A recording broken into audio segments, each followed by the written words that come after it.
2025 को global politics के लिए सदियों तक याद किया जाएगा। बहुत सारे ऐसे घटनाक्रम और कहानियां लेकर के ये वर्ष आया है जो कि वैश्विक राजनीति में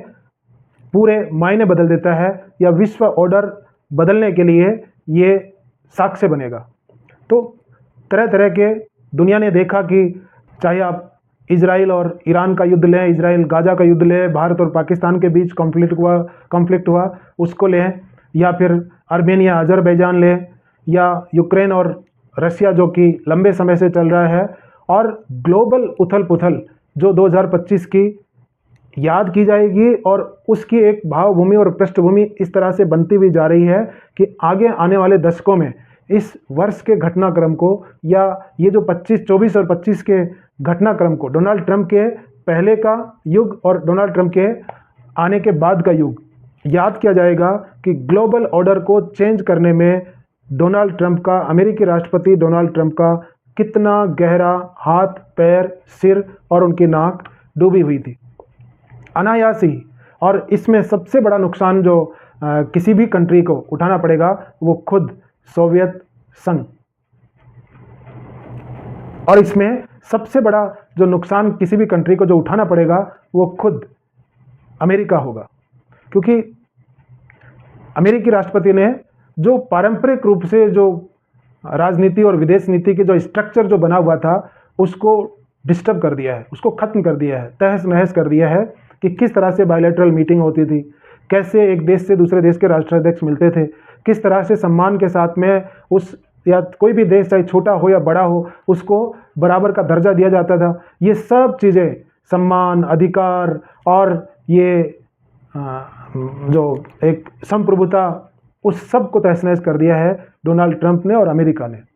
एक नए सिरे की, नए तरीके की राजनीति है वो वैश्विक रूप से उभर रही है और उसके मायने हैं वो बिल्कुल बदल गए हैं। हालांकि भारत ने अपनी उस नीति को और अपनी स्वच्छता को कहीं नहीं छोड़ा है। भारत किसी भी देश के साथ में या किसी भी राष्ट्राध्यक्ष को उतने ही मान सम्मान के साथ में देखता है, चाहे वो कोई ताकतवर देश का हो या फिर कोई छोटे कम शक्तिशाली देश का हो, सबको बराबर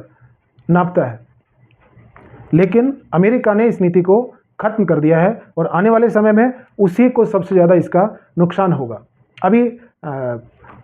यूरोपियन कंट्रीज़ के जो अलास्का में जो मीटिंग हुई डोनाल्ड ट्रंप और पुतिन के बीच में, उसमें क्या बात हुई, किस पर डिस्कशन हुआ, ये बात समझानी थी उनको यूरोपियन यूनियन को और नाटो के कुछ देशों को। तो यूरोपियन यूनियन को डोनाल्ड ट्रंप ने एक कॉल किया कि तुम सारे एक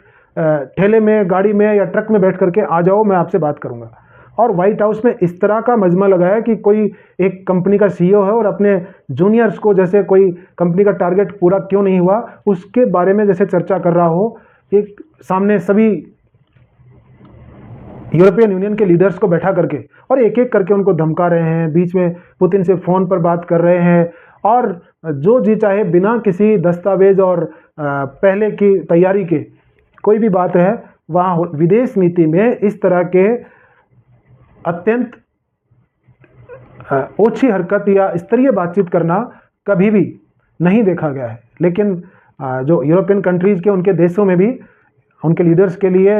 बहुत अपमानजनक बातें कही गई हैं कि तुम लोग किसी कंपनी के सीईओ की तरह वहाँ भीख मांगने के लिए गए थे और कैसे बैठे और कैसे उनको आमंत्रित किया, ये सब देखने वाली बात थी। तो ये जो अमेरिका की रणनीति है कि सामने वाले को नीचा दिखाना और उसके ऊपर जाके बैठ जाना, उसको डराना, धमकाना, उस पर टैरिफ का डर दिखाना और फिर उस देश पर शासन करना, ये एंग्लो सैक्सन्स की ये नीति रही है कि ये लोग स्किन देख करके, ब्राउन, ब्लैक और वाइट स्किन को अलग अलग देख करके उनको जज करते हैं और उन देशों को किसको आगे बढ़ाना है, किसको गिराना है, ये तय करते हैं। जो कि ये डेकेड है, ये वर्ष है या ये दौर है, इस चीज़ के लिए याद किया जाएगा। और आने वाले समय में यूरोप और नाटो की जो हालत होने वाली है, क्योंकि अमेरिका ने उनको हथियार देना बंद कर दिया है, उनकी सुरक्षा की गारंटी है वो बंद कर दी है, क्योंकि उनके पास सेना ही नहीं है, अमेरिका ही सब कुछ करता था, अभी उसने बंद किया है। तो देखते हैं कमज़ोर पड़ते हुए नाटो और यूरोपियन यूनियन की आने वाले समय में क्या हालत होगी, वो देखने लायक होगी। और इसीलिए बार बार नाटो और यूरोपियन यूनियन के बीच से कुछ देश हैं वो भारत की तरफ देख रहे हैं। अभी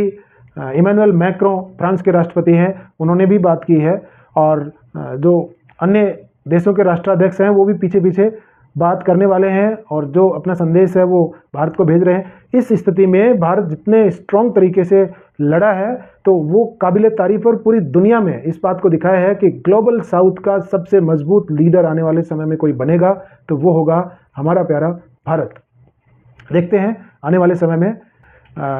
किस दिशा में ये बातचीत आगे बढ़ती है। Thank you.